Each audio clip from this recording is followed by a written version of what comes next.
Hello my friends, and welcome back to Player Display for another PODguy PODcast. So, the last time we did this, it was quite long, for lack of a better term. Of course, I was spread out across 4 videos where basically the goal was to sort of take a very deep dive into each Star Wars movie and show, and basically have a tier list based on how well they succeeded at what they were trying to do. And I tried keeping it as objective as I possibly could, so that's why it was so long.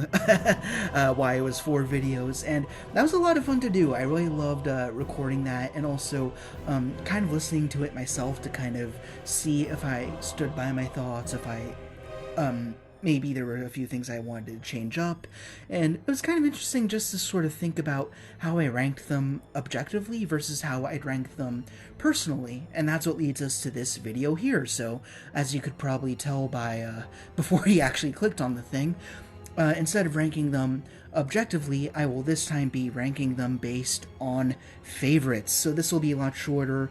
I'm gonna hope this is half an hour to 45 minutes, as I kind of discussed a little bit when I did that Phantom Gremlin customizer's journal. There is apparently a limit as to how long my videos can be. Long story short, it's really stupid. Apparently when I go to process videos through the program I have, which is called Clipchamp, you need to upload your assets into Clipchamp firstly, and then that kind of fills up my C drive, which is not my main drive. And then after that, once you do all the editing, you like load everything into place. As it's creating that new file, it also wants to upload that into C drive, and as a result of that, it gets even more filled up.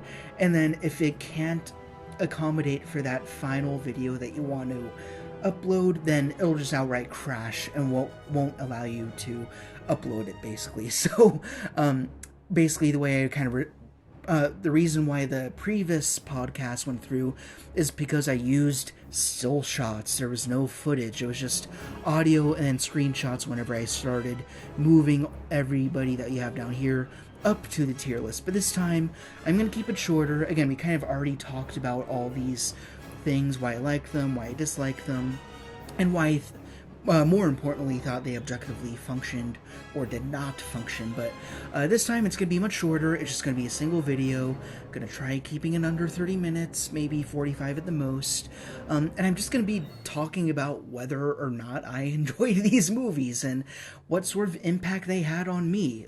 Just keeping it that plain and simple, really nothing more complex than that. So I pretty much did exactly what we did before. I went into, before we're actually ranking these, I kind of, as you could see, I sorted them out based on the live action movies first. So you have the 9, then you've got your 2 anthology movies here, then we have the live action shows, then we have the animated shows, and 1 animated movie. That's actually going to be the one difference here.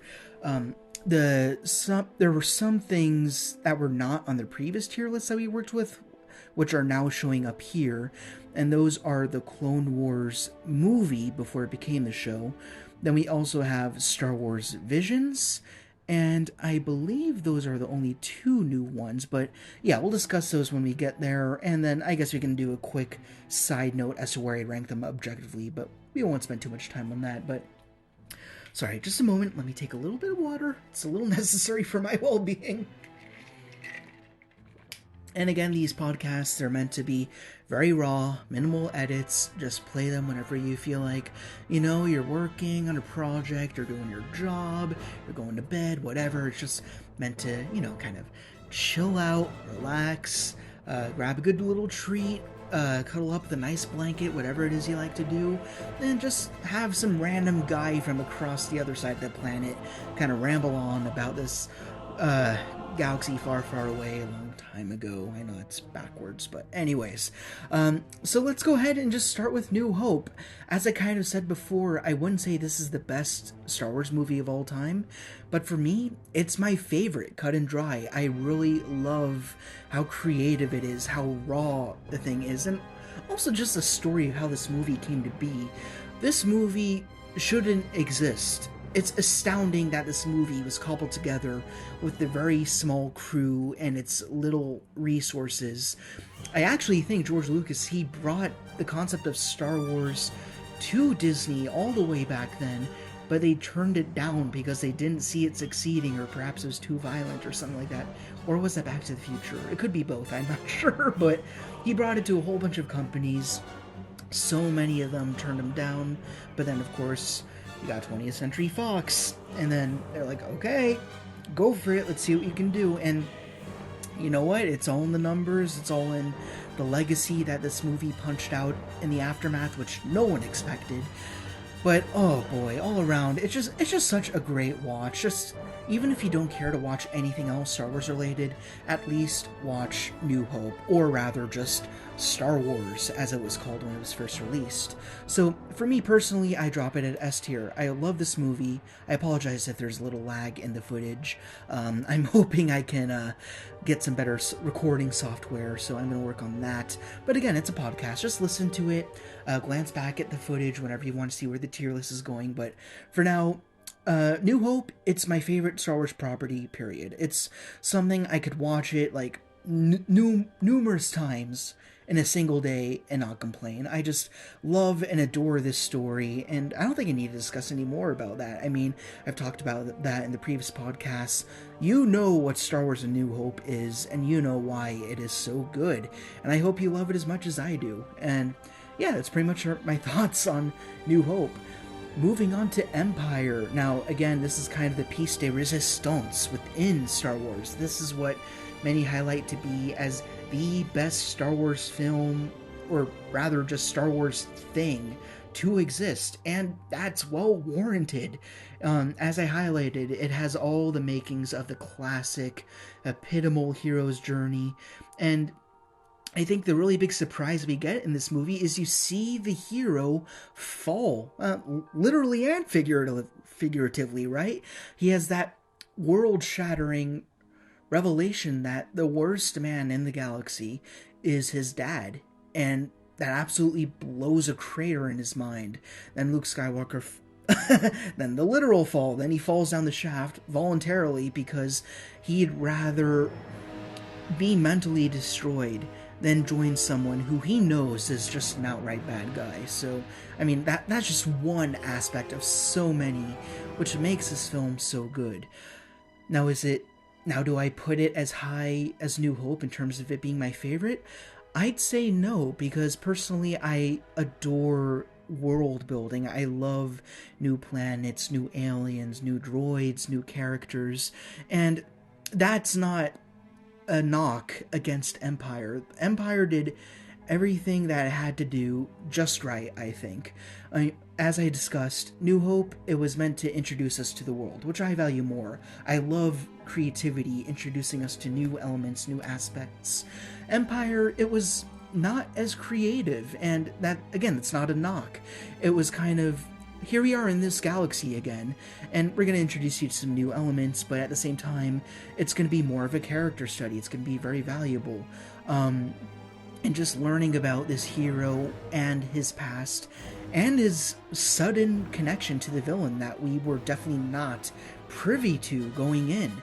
So, I mean, again, for me, like, the original trilogy is tough. I mean, I love those movies, but I grew up with them kind of just as a given, you know, like the I am your father thing. That was never a surprise. I grew up with that, so it never blew my mind as much as it did the audiences who existed at the time. Like my father, of course, my own father, his mind was blown when he got that I am your father reveal, and that is an experience I am so envious of. I just love to be sitting in those seats in 1980, I believe, and just hearing those 4 words for the first time ever, and being there with the world the first time that ever happened. That must have been so cool. And then if you go on YouTube, you can find this easy. There apparently was footage dug up of an audience. I don't know if it was a test screen audience or what, but it was a very quick clip, maybe like a minute, maybe minute 30 seconds, but just their initial reactions to that reveal. Like, you could distinctly hear someone in the audience go, "No!" Like, it was such a massive revelation. Oh boy, it must have been so cool. But anyways, let's keep going. I mean, again, you got the Yoda thing. Everything about Yoda is remarkable. Love Yoda. I guess the one thing I don't like a whole ton about this movie is the Han and Leia arc. I mean, of course, it's great to see them fall in and out of love, be very rudely interrupted by 3PO and all that. But I found when they were kind of just sitting in that space worm stomach situation a little bit boring. I felt like it kind of bogged things down a little bit, especially after the whole asteroid chase, which is very cool. Then I have a little PTSD from the Lego Star Wars game because I absolutely hate that level, but that's aside from the point. But yeah, anyways, Empire, where would I rank it? I wouldn't quite rank it at S tier, but damn it, it's still a great movie. I'm going to put it in A, so there we go. Drop it right in A tier. I'm very cozy with that. Return of the Jedi. Also a tough one, because again, I wasn't there. Everything with the original trilogy was kind of a given growing up, so I kind of had to look back in my high school days, in my college days, in my now adult days, and sort of think of it in the perspective of what was it like for the very first audiences seeing these movies. And for this one, I could see why people would call it the weakest of the trilogy, but I don't think that necessarily equates it to being just an okay or let alone a bad movie. I still think it's pretty damn fantastic. I love watching it. As I said in the previous podcast, I like the Ewoks. I enjoy them a lot. And again, it kind of helps because I know the expanded universe lore about how even in the McQuarrie artwork, they were supposed to have a long, like perhaps centuries long history of learning to combat these very tall monsters, kind of just marching through their forests, and they learn how to create these big traps with the nature, the flora and the fauna and all that to defeat them. And then that kind of explains how they were able to usurp the Empire. And then on that other side of the coin, you know that the Emperor Palpatine, he values quantity over quality, and that was kind of a massive oversight on his end. He was very naive. That's why the stormtroopers were quite nerfs throughout this trilogy and in the sequel trilogy, which we're not talking about yet. But I still love this movie. I guess I perhaps like it more than Empire, simply because we get the Ewoks. I feel like we see more planets, and the whole Jabba's Palace arc, I always forget to mention that. I love, again, you know me, I love scum and villainy. I love bounty hunters. I love the assassins. I love the people who don't affiliate with anything. They're just doing a job, pushing their own creed, like their own cult of one, and I really love that. I mean, that's really where I fall into. And just that whole setup, a lot of people discredit Jabba's palace scene. They think it's filler. They think it takes away from the overall plot that comes after. I wholly disagree with that. I think it's a great way to reintroduce us to Luke, see how far he's come, see how much stronger he is. And even in that debacle, he still makes mistakes. He's still learning. And so, plot-wise, I think that's a perfect framework for starting off this movie. So, I love it aesthetically, and I love it conceptually. So yeah, I'd go ahead and I would put it above Empire. Again, just personally, is it better than Empire? Perhaps not. But, oops, see, again, a little bit with that lag. But for me, in terms of favoritism, I prefer Return of the Jedi over Empire. But the original trilogy, love it all the way across. Prequel trilogy gets a little bit dicey. I know they are not better than the original trilogy objectively. Phantom Menace. This was the first movie that really had eyes rolling, and I get it. I understand that. But for me, I enjoy watching it. I mean, it has almost like this childlike whimsy throughout it. Like, when we look back at the previous podcast, objectively, I put it at D tier. It didn't really have a focus. It had a lot of side arcs, had some questionable acting choices. I get that. And Jar Jar, naturally, of course. And we won't talk about Jar Jar again. You know where I am with him.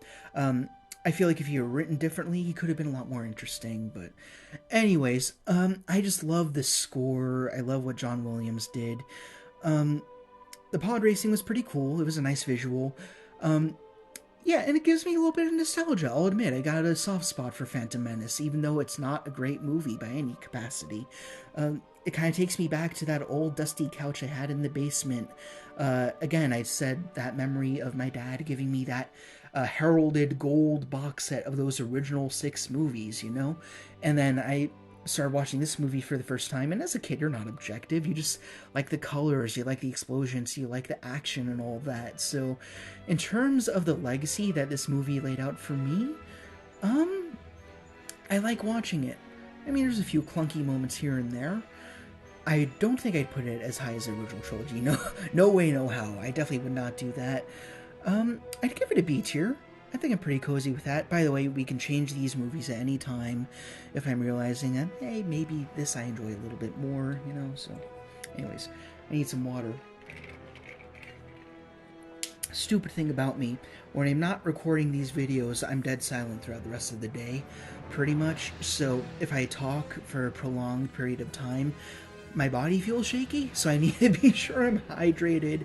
I'm taking breaks and stuff like that. I don't talk to a lot of people, so might as well talk to you. And then, you know, like all the rambling I do in my head and on my own, if it can benefit you, then might as well, right? That's what these podcasts are so good for, amongst a whole flurry of other reasons. Attack of the Clones, again, kind of split on this one, because the Padme and Anakin stuff... I never mentioned I also love writing myself. I write my own stories, create my own characters, and yeah, there's just no redeeming the dialogue they have, but throw that away.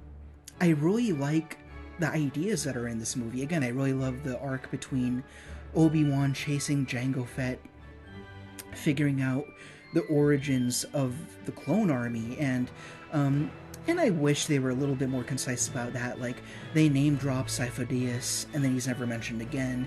And even in the Clone Wars show, I feel like they could have explained that a little bit better. But that being said, I do love that kind of detective thing going on. You have a Jedi kind of trying to crack down on this big galactic conspiracy and what's going on there. I like that a lot.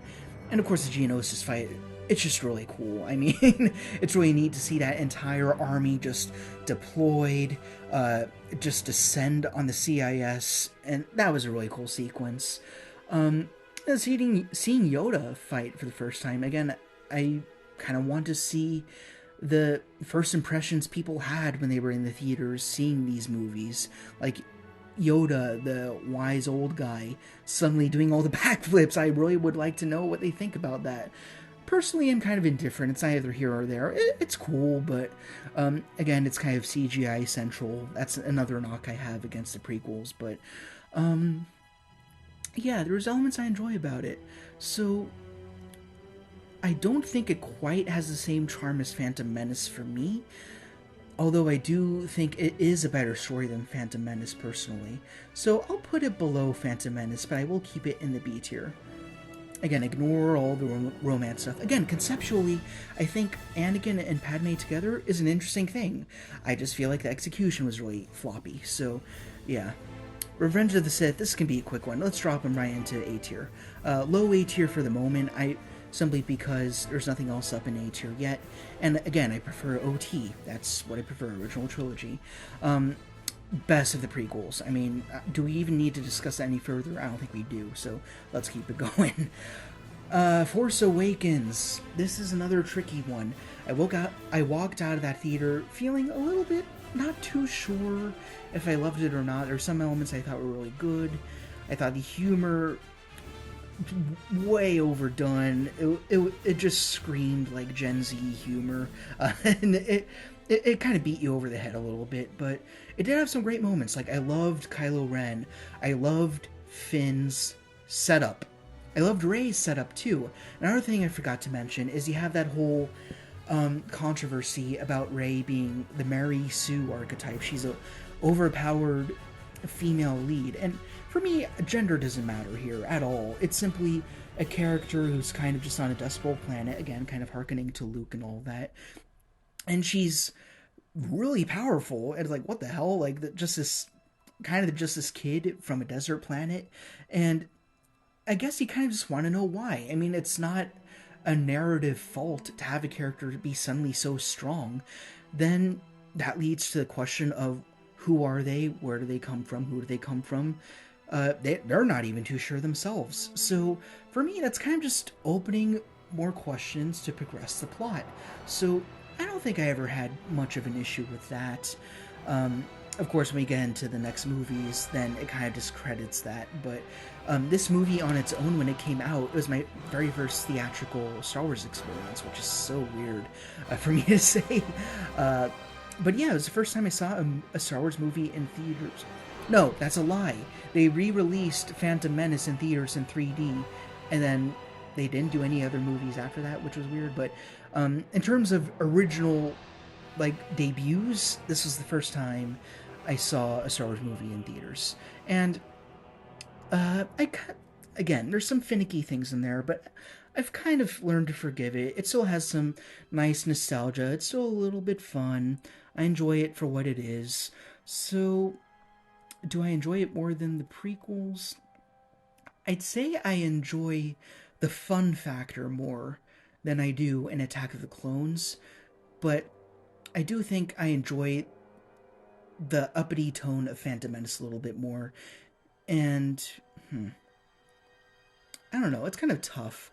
So, alright, let's just drop it in between Attack of the Clones and Phantom, just for now, because tonally I enjoy it. I think tonally it's kind of on par with Phantom Menace. We'll do a review in the end, we'll think about it. Last Jedi, F. Yeah, you knew this. There are two things a movie should never do, no matter what the movie is. First of all, a movie should never bore you. Secondly, a movie should never piss you off. This movie is in the latter category for me. I prefer a movie be outright boring, trying to do something interesting. In this case, you had a movie that was trying to do too many things interestingly, while outright wanting to contest the audience, which is a good thing. You should want to introduce new ideas, but not in such a brash way that you disrespect the things that came before that made the original source material so great. So I think I rattled off my thoughts on that in the previous podcast a little bit better, but again, in the interest of keeping this video as short as I can, we're just going to move on. But Last Jedi, it's the only movie from Star Wars that makes me squirm. Like, that's the best way I could say it. And I hate saying that, I really do. And then that creates a really interesting duality with Rise of Skywalker. I put this in F tier in that podcast because I think it was objectively the biggest failure of all the Star Wars properties. But I like watching it a lot. It's very fun. I like hopping to all the planets really quickly. I love all the creatures. I love Babu Frick, who I didn't even mention. I adore him.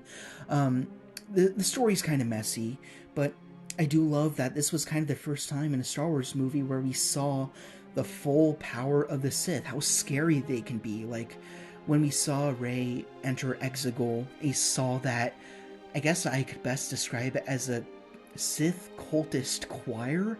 Like, that was the first time that it was such a truly haunting moment in a Star Wars film. No, I take that back.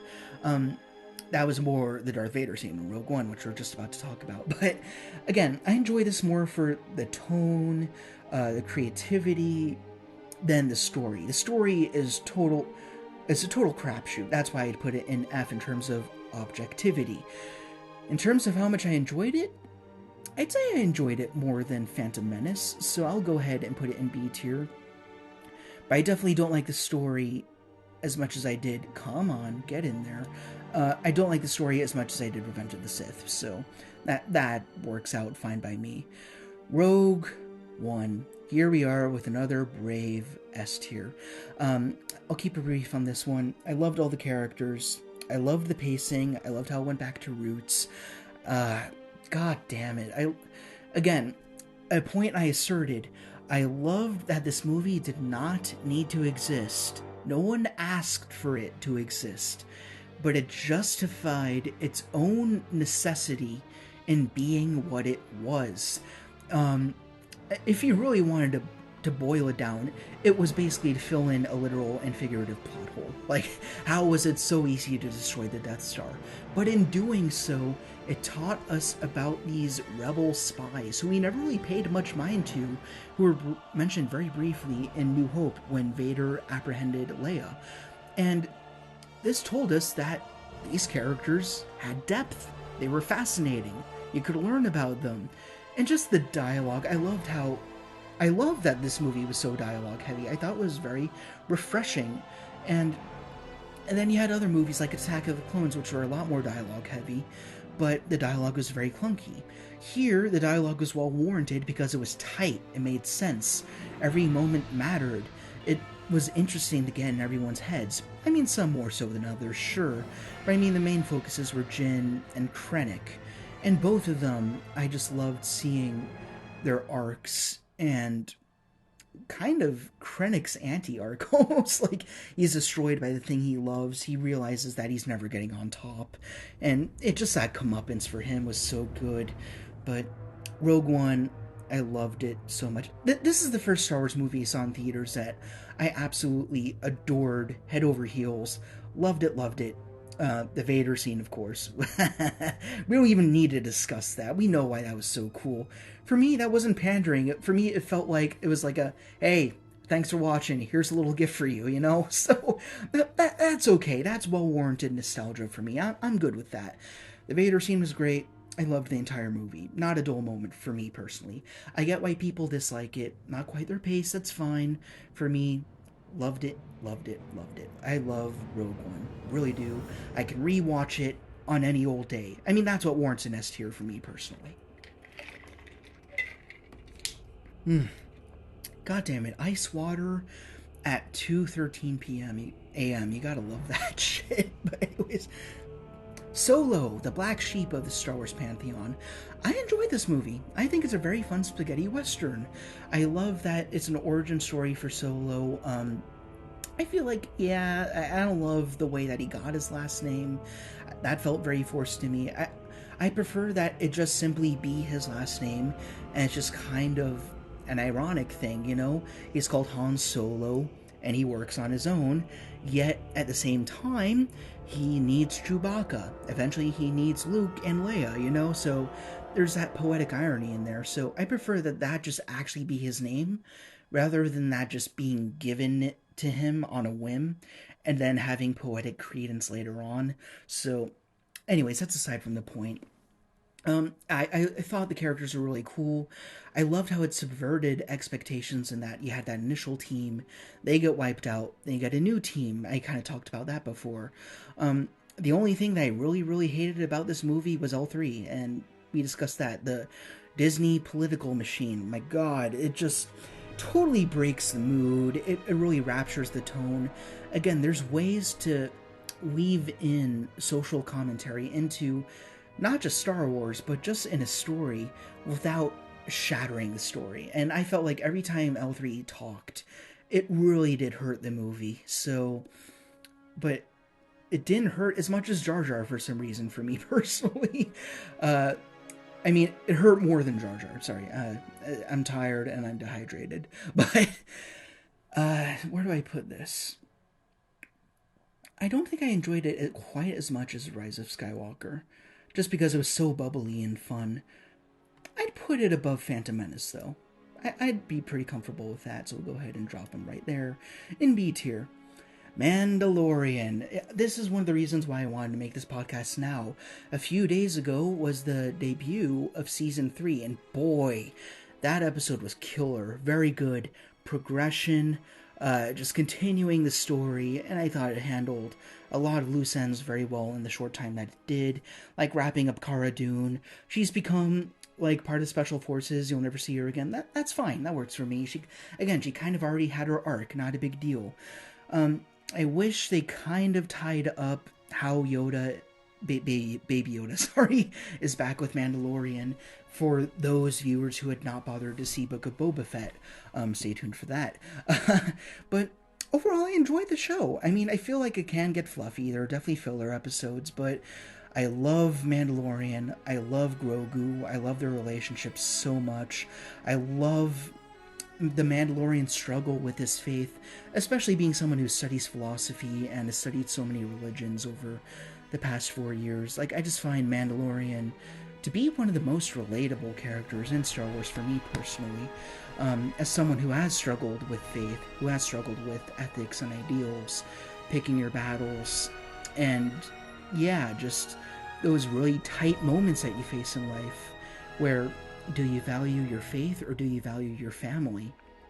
And ultimately, he's choosing to value family, but now we see, spoiler kind of, for season 3, he's trying to reinvigorate his faith and have both. How is that going to weigh out for him in the end? So it's up and at him for the show. It's only going to get better, I feel like. Boy, yeah. And especially when that first season happened, that was such a mood. I really loved seeing this show start up and then being so excited about where it was going. Wow, tough one. I'd put it in A tier. Just because it was something so fresh, it stands on its own, and it brings things together without audiences who haven't seen all the other shows being so alienated. Like, for them, I guess it's like, for them, like Bo-Katan and Ahsoka Tano, they're cool new characters who they can look forward to seeing in the future, like if they haven't seen them before, so that's all well and good. But I love watching Mandalorian. Again, it gets a little bit fluffy in season 2, a little too linear structurally, but that's fine. Book of Boba Fett. I love those 2 Mandalorian episodes. They shouldn't have been in Book of Boba Fett. They should have been the starting pieces for Mandalorian Season 3. That's not what we got. I realize that we're hitting half an hour mark. If I resort to just doing screenshots of this video, if it's too long, it won't process them. I'll worry about that when I get there. But Book of Boba Fett, I enjoy it overall. It's fun, it's chill, it's casual. It doesn't hurt my experience or understanding of Boba Fett in any way. I think it has some very good ideas that could have been handled better, like him learning about family with the Tuskens and all that. I wish he would have reflected on Jango a lot more, especially since he got Tamora Morrison, who is Jango Fett.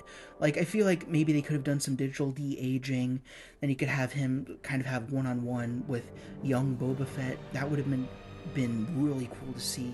So I enjoy watching it, but at the same time, I can't help but feel like there's missed opportunities.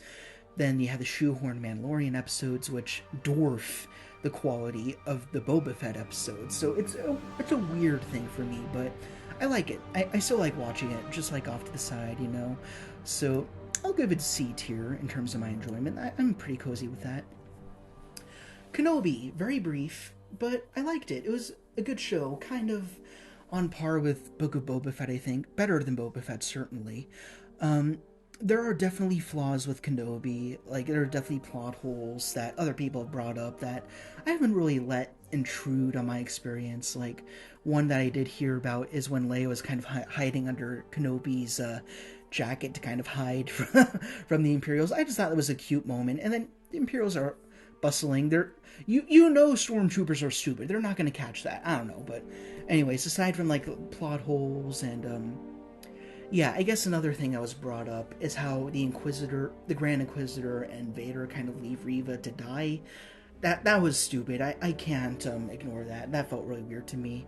So it definitely missed a few beats in that respect. But yeah, again, I simply like watching it. Do I get nostalgia from it like I do from movies in B tier or A tier? Not really. But I do think it is a better story. It's definitely a better story than what we got in Book of Boba Fett. So I'll bring it over here in high C tier. Put it on top of Boba. Andor. Tight show. I think it is the best show in a narrative standpoint. Like, it doesn't hop around. It knows what it's doing. Like Clone Wars, which we're about to talk about. I love Clone Wars too, but I do feel like there were too many things going on. I constantly felt myself getting confused, forgetting who characters were, especially since, this is going to sound so stupid, but the clones are too similar. I know it sounds really stupid, but because the only distinguishing factor that a lot of them have is simply their names. Like, you have Boiler, Waxer, Rex, Echo. Like, there's so many names. So then when you're jumping from storyline to storyline, clone to clone, I kind of have to remember, like, oh, this is what Fives has been going through, you know? So I get really lost, and it gets very muddy for me personally. Again, other people might handle that a lot better, and they can enjoy the show a lot more because of that. But, sorry, we're talking about Andor. Andor, I feel like it isolates itself a little bit better. It's more self-contained. It does a better job at reminding you what certain characters have been through. They're more distinct. There's no fluff in the show whatsoever, which allows me to enjoy it a lot more. But I'm still kind of waiting to see where it grows. I definitely have a lot of favorites in there, like Kino Loy, definitely my favorite character in this show. I want to see where he winds up. But I can't say it's quite yet hit the same beats as Rogue One has yet. And that's simply just because it's a show that's still ongoing. We're getting a season 2. It doesn't have a legacy yet. It's still building, but I have great hope for it. I really do. But yeah, I'd put it below Mandalorian. I think I'm pretty comfortable with that. I wouldn't put it in B tier just because it's so much stronger than all the things that are below it narratively. And like, if you were to ask me right now, do I want to watch Andor or the movies that are in B tier? Right now, I want to go back and watch Andor again, just simply because it's such a complex narrative. It's such a different tone, and it kind of is a build off of Rogue One. It's kind of that same type of vision of Star Wars, which is really good, and I love both of them, and I hope you get more properties that are like them. Now we go to the Clone Wars. I've watched this twice in full throughout college, and then of course season 7 arrived, and it made me appreciate the show so much more. Oh my god, like, those last few episodes were movie magic. I know this is a show. Those 2 episodes were movies. Really, they were. And they topped, on their own, a lot of the movies that we've gotten that were theatrically released. So, yeah, Clone Wars is difficult because it's such a mixed bag. Where it was awesome, it was really, really awesome. Where it was fluffy, it was unforgivably fluffy. Like, the astromech droid arc where they're kind of just floating around, nothing's really happening. And then there's also a lot of arcs that are really interesting, but then they're never mentioned again. Like, actually, just today, I watched the latest episode of Bad Batch where they revisit the idea of the Zillo Beast, which is really cool. And that was one of the earliest story arcs in Clone Wars. That's mentioned then, but then it's never talked about again. So you have arcs that are really good, like the Mando stuff, like Ahsoka and Maul. Then you have the arcs that just don't matter at all. Then you have arcs that are really interesting, but then they're kind of just left on the cutting room floor. So it's a little bit screwy, and I get very confused, but I think the pros definitely outweigh the cons, and I enjoy watching it. And again, kind of like what I said with Andor, if you were to ask me right now in this present moment, what would you like to go back and watch again? I would want to watch Clone Wars again from the start. Not as much as Andor, though. Personally, I prefer to just watch a movie, just because it's a little easier. But I do think I would want to watch it more than what we have here in C tier. So I will give it... I'll give it a low C. Again, that's just preference. It doesn't speak to the quality of the show. It's definitely better than a lot of the movies that we have in front of it. But for me, like, if you're going to ask me what I want to watch right now, I'd probably opt to see some of these movies above the show, because the show is a very long endeavor. It takes up a lot of time. You gotta struggle through a lot of fluff, in spite of the really good stuff that it does. So, leave it a low B tier. Still great, great show. The Clone Wars movie. Oh, this is fun. Yeah, one thing I forgot to mention is I kind of lump the Clone Wars movie, and Tales of the Jedi kind of all in one. It's kind of all one bundle, kind of like how Rogue One gets bundled with Andor for me. But the Clone Wars movie, very, very clunky. Again, really good ideas to get things started, but do I enjoy watching it? It's fine. It's just okay. Do I enjoy it as much as Kenobi and Boba Fett? Not quite as much. It feels very, like, B movie almost, like not B tier, B movie, as in it feels low budget, it feels kind of thrown together, it feels cheap. Uh, it's kind of an anthology of episodes, and none of them were superior necessarily. Like Zero, I didn't like Zero at all. Though I did like Rada. I thought Rada was really cute. I wish they would have brought him back in the TV show a little bit more. I wonder where he went. That kind of, now that I think about it, would have been cool to see Rada come back in the Boba Fett show. Like, maybe he's grown up. He's like, hey, jerk, you took over my father's throne. What the hell? Maybe I could have little credits, or maybe I could employ you. You know, like, I want to know where Rada went. So, this still left a few things to be desired. And even though it was very clunky, it still was a template for something that was a lot better, being the Clone Wars show, and then Tales of the Jedi as well, and that's a good segue. So first let's put the Clone Wars movie in the tier, yes, because I enjoy Kenobi and Boba Fett more, simply because of that. Tales of the Jedi, very short, but it added a lot. For me, this is the Dooku show. This is a character who, in the prequel movies, was kind of just thrown in there. I love and adore Christopher Lee, rest his beautiful, beautiful soul, but we didn't really get much from him in the prequels, and I feel like we could have gotten more from him in the Clone Wars show, even though he was a lot more pivotal. But even then, he was kind of one-dimensional, kind of scheming. The only time where he felt like he ever got comeuppance is when the Dathomirians kind of went at him, but then he kind of just took over their planet with Grievous anyway, so it didn't really matter. So he was kind of flat. But Tales of the Jedi was the first time where we got a really intrinsic look into his fall, and I thought that was just such a great 3-episode story on its own, and all 3 of them were really good. And then he also had Ahsoka's arc, and I love how that compounded and added to the Clone Wars show with how it kind of explained how she was able to hold her own against the clones. Barely. But it was because that Anakin saw it valuable to run her through a drill of defending herself against her best friends, being the clones. And that very poetically tied into the TV show that we already knew. So, yeah, it's very, very short. These episodes are not even 20 minutes long each. Very brief. I hope they make more, because it really is nice to kind of fill in gaps within Clone Wars, and then kind of Bad Batch as well.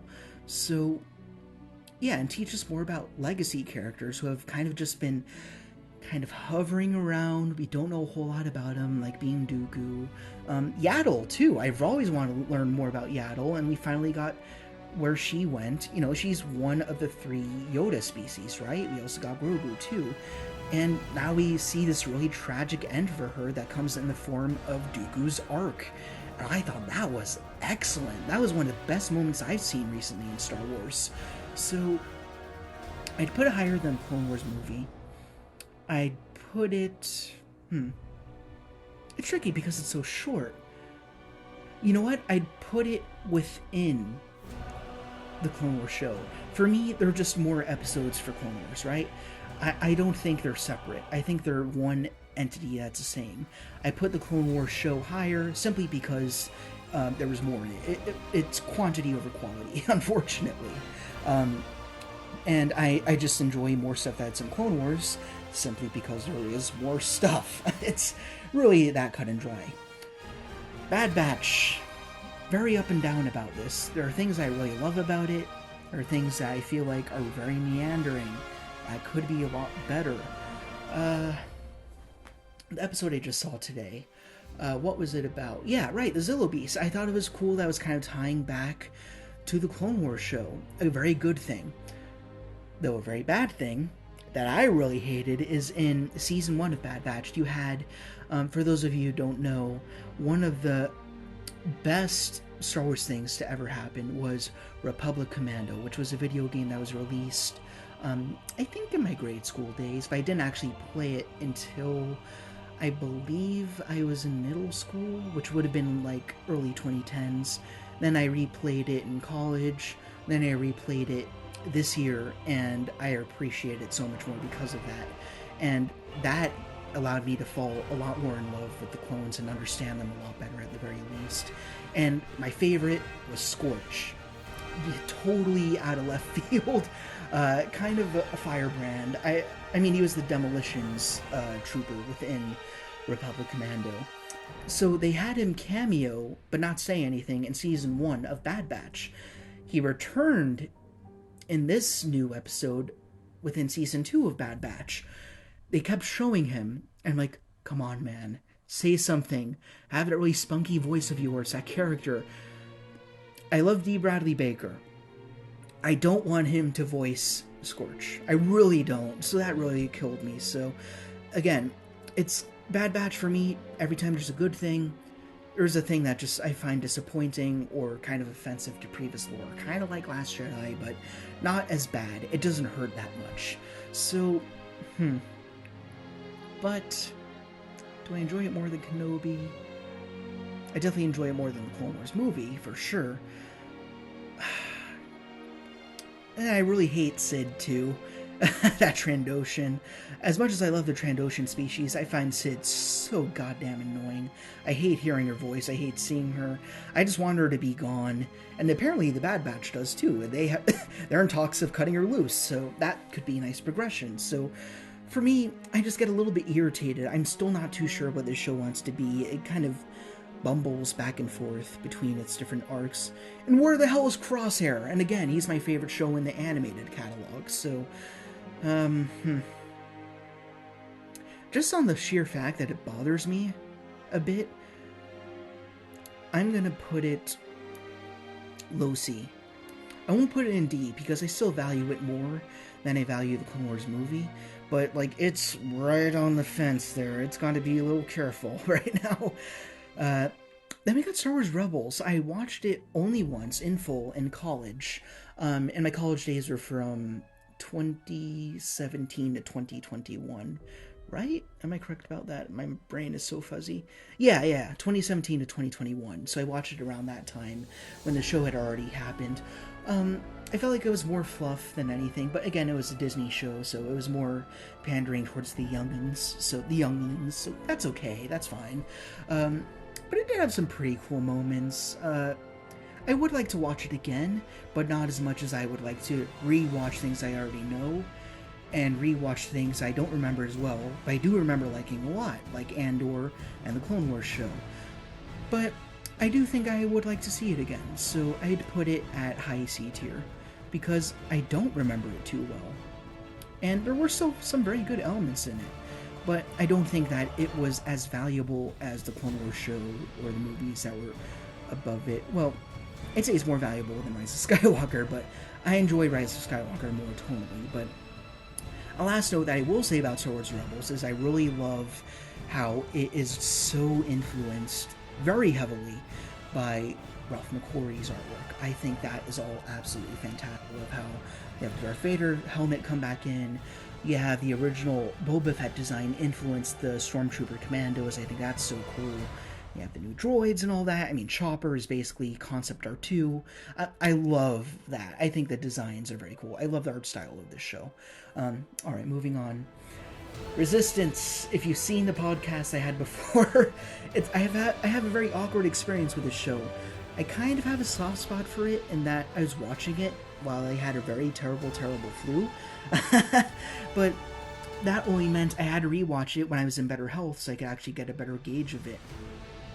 I need to rewatch it again. That being said, I've seen it twice, once unconscious and once conscious, and through neither run did I find anything particularly valuable about it. But this show didn't hurt me at all. It didn't offend me. It didn't rub me the wrong way in any capacity. It was just what it was. Like, I guess it was irritating how all the characters are total klutzes. They were borderline Jar Jar. But, like, again, it was just the tone of the show. I get it. It's for the little ones. It's okay. So I'll put it a low D tier. That's fine. Like, I'd rather rewatch the Clone Wars movie than Resistance, pretty simply. And then last but not least, we have a very interesting one, which is Visions. I mean, this is kind of a dream Star Wars show. It makes perfect sense. I mean, when you have George Lucas, he had a lot of his inspiration from Japanese filmography, like Seven Samurai, which I still really need to watch. But I mean, that influenced Darth Vader's helmet. Buddhism certainly influenced a lot of how the Jedi work.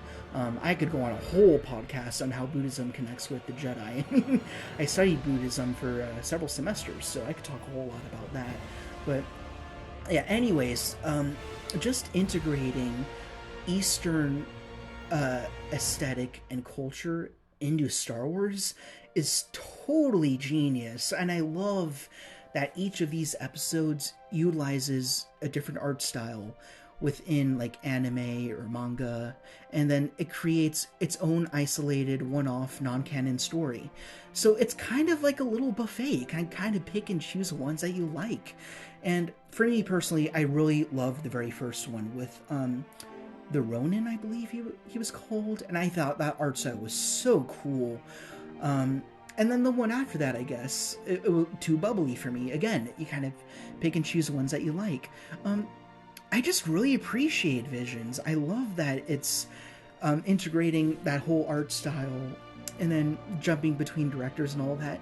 It's a take it or leave it, but at the same time, it's kind of cool. You see it once, you just have fun. That's simply what it is. Have fun. See how other people see Star Wars. It's a very cool experiment, and I hope they keep fueling it. And I think another entry is confirmed, so I hope they keep doing it. It's very fun to watch. I do want to see it again. I'd like to watch it on repeat. There's a lot of fun stuff in there. I kind of keep this on equal footing with Tales of the Jedi, in that it's kind of supplementary almost. I mean, this doesn't supplement anything, Tales of the Jedi.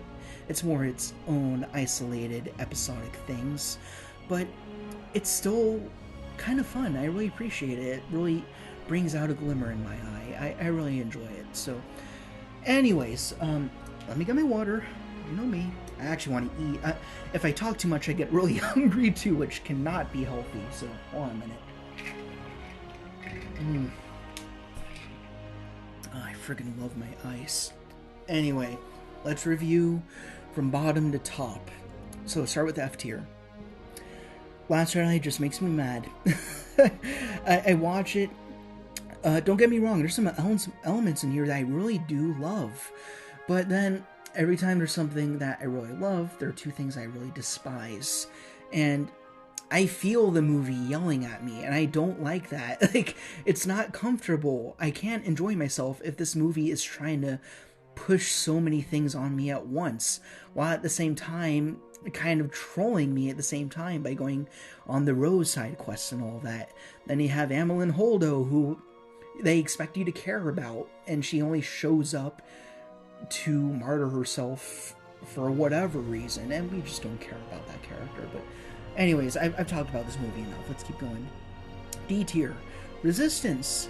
I don't think it's a bad show. I just think it's more not mature. And that doesn't mean it's bad. It just means that it doesn't pander towards my preference for what Star Wars is. And that's fine. I mean, the only thing I really loved about the show was Pyre. I thought he had a really cool armor set. I thought that looked really neat.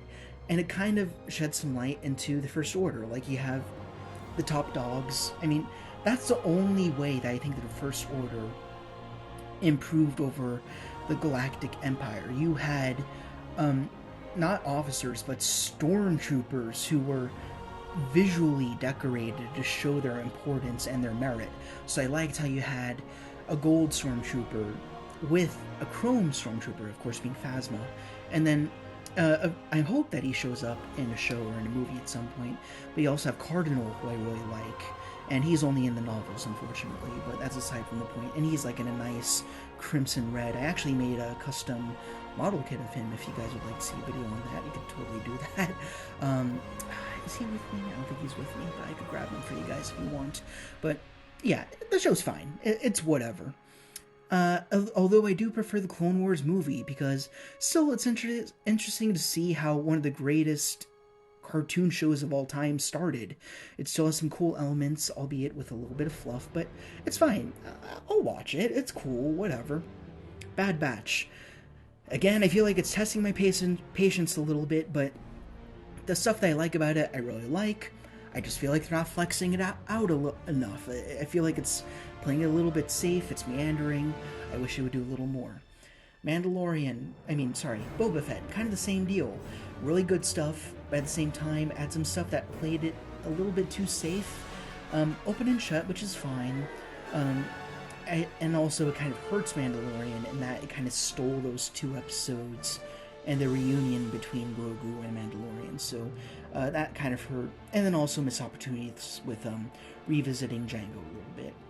I prefer Kenobi more because it's more of a straight shot story, even though it does have its problems. But again, it gave me something that I never thought I needed, which would be their first interactions between Leia and Kenobi. I thought that was really interesting. I thought they played off each other very well. I also liked Reva's arc to an extent. I feel like it could be done better if they plan on doing a Kenobi 2 season 2. We'll see where that goes. Sorry, my fridge makes a lot of noise if you're hearing that, but yeah.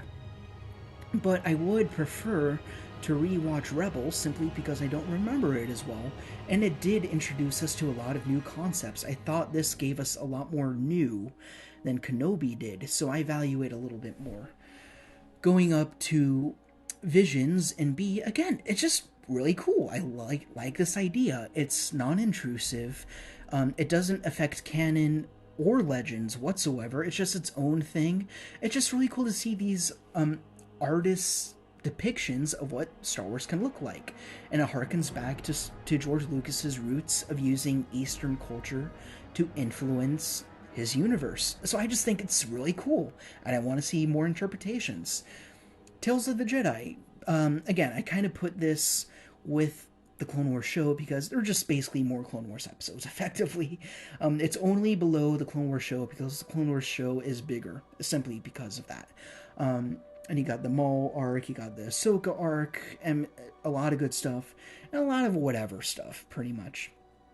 Attack of the Clones. It's neither here or there for me with the Anakin and Padme stuff. That's just guilty pleasure. I just laugh at that for the memes and whatever. But then again, I forgot to mention, I love Anakin's moment with the Tuskens and with losing his mother. That was great. And I also love Obi-Wan's detective story with figuring out the whole deal with the clones. So I enjoy Attack of the Clones. I like watching it. I'll watch it any old day. That's just fine. Force Awakens. Definitely not a perfect movie, but I like the tone. I do have some nostalgia from it, from no one knew what this movie was going to be yet. I saw it on opening day, and then I heard that applause for the first time. That's the first time I heard an applause for a Star Wars thing, so that was really cool for me. So I enjoy watching it. It's fluffy, whatever. If you ignore what came after, it's fun. I like watching it, so that's all good. Phantom Menace, I love the score, I love the music, I love the vibe that it gives. I don't know, it's just very cozy to me, very childlike, which was kind of its goal, and I don't know, it's kind of a guilty pleasure, so I enjoy Phantom. It's good by me, if you ignore the Jar Jar stuff and all that. Solo. Love the space cowboy. It's all good by me. And I also really love Enfys Nest. It's just a shame that we won't be seeing her ever again. That's just what it seems like. I really hope that we see the actress again and see her develop a lot more, learn more about her. But time will tell. I hope that she comes back. I hope that he comes back, and then we get a Solo too, because I'd like to see where he goes. I like to learn more about Kira as well. The movie leaves me wanting more, which is why I do like enjoying it. Again, just forget all 3. I loved everything else overall, except the Maul cameo. Moving on, Rise of Skywalker.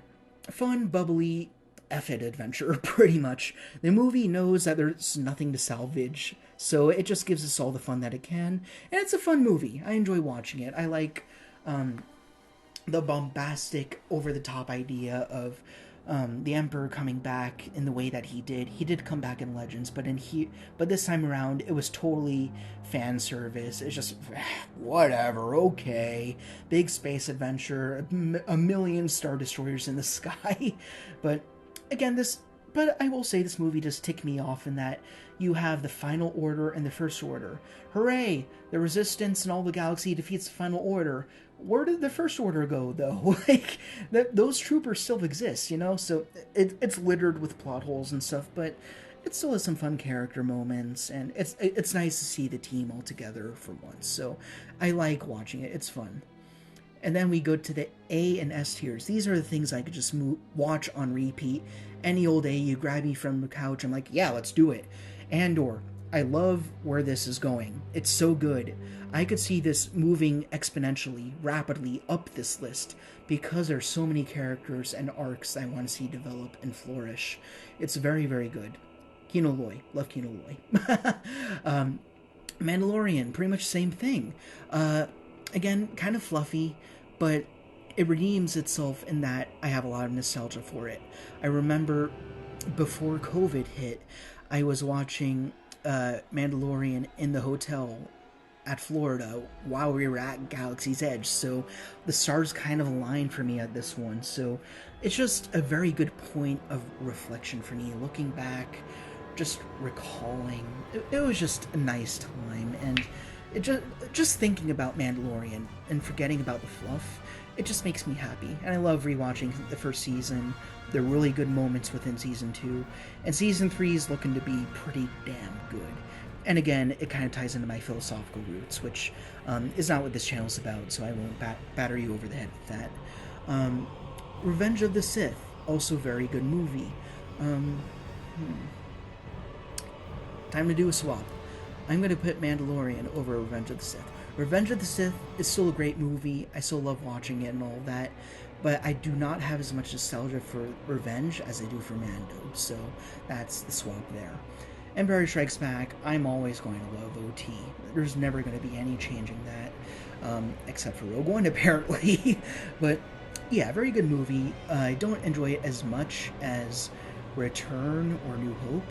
But I do love how it's a character study more than anything. It's studying Luke and then his failure in his attempt to being a hero so quick.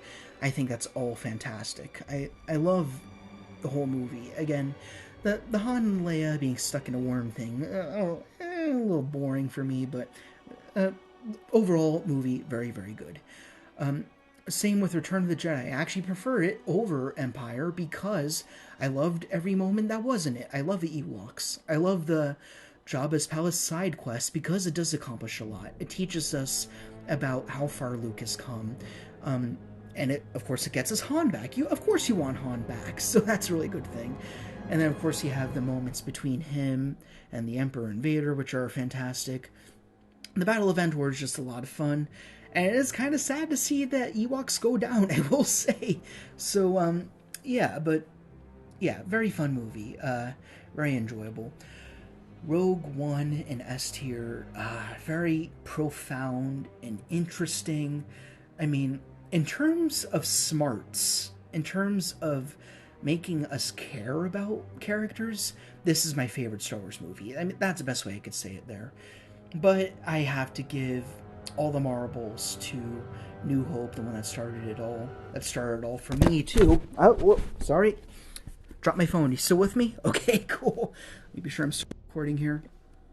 Yeah, it's just the score, the basic story, the characters, the aliens, the droids, just the magic of the Force. It's all there, and it's the template for like what Star Wars is, and everything that we see from Rogue One downwards was influenced by this. If it failed, nothing else would happen. So I just love this movie.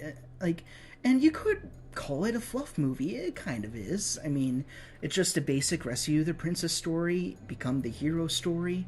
And I kind of like that it's not trying to be too much more than that. It's just trying to give you a good time. It's just trying to give you a cool world to explore and have you think about when you leave the theater, go back to bed, and then just dream about it. And that's what Star Wars really is about.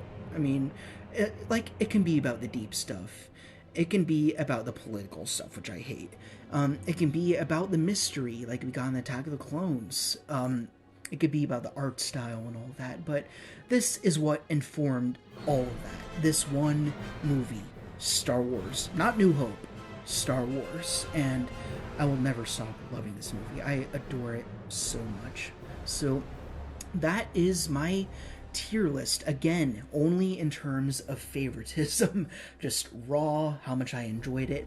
I hope you enjoyed this list. Let me know in the comments how you'd rank these movies. Again, this isn't like me going at anyone who has a different list. If you love Last Jedi, that's actually great. I actually love when people love things that I don't love. That means that they have a new perspective, they see value in something that I don't, and that's okay. That just adds more to the pot. That adds more to Star Wars. That's why it's so important for people to look at all these different Star Wars IPs, properties, shows, movies, and whatever, because every fan can teach us more about Star Wars, and that's the awesome thing about it. So it's all good. There's no such thing as a wrong tier list. There really isn't. Whether you're viewing them objectively or you're judging them based on how much you enjoy them, it's all good, man. I mean, it's just so nice to see people kind of like say they prefer the original trilogy, or you know what, maybe I prefer the sequel trilogy in spite of it having so many plot holes. Like I love talking to people like that. They still find a merit in that. Like, Star Wars is great. I love Star Wars. Please don't write it off because it's kind of become part of the Disney machine at this point. Just keep loving it. Really just keep loving it. It's fantastic. So I hope you enjoyed this video. I hope to keep making podcasts like this. They're a lot of fun for me.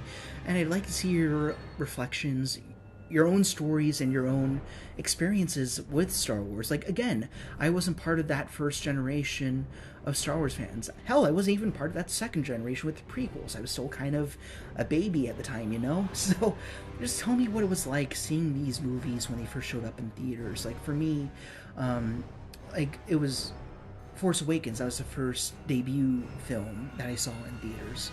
But everything before that, I don't know what it was like to see these things first show up. So talk about your stories with Star Wars. Even if you hated a movie vehemently, I'd love to hear about that. What was your thoughts? What was the shock? What was the repulsion? Just let's talk about it. Keep it healthy, of course. Don't yell at each other. Like, that doesn't do anyone any good at the end of the day. We've seen that. Like, it's just magic. It really is. It's incredible. So anyways, thank you guys so much for listening. I hope you were enjoying this, and I hope that whatever you're doing right now as you're listening, it's fruitful, it's looking good, it's looking sharp, or perhaps you're nice and drowsy and ready to go to bed. I know I am. I'm actually going to eat before I go to bed. Good habits, of course. But yeah, happy Friday. It is a Friday morning at this point. I should go to bed. I still have work to attend to. But yeah, thanks again so much. Thank you for supporting this channel, as small as it is. I love that what we got going. It's a lot of fun.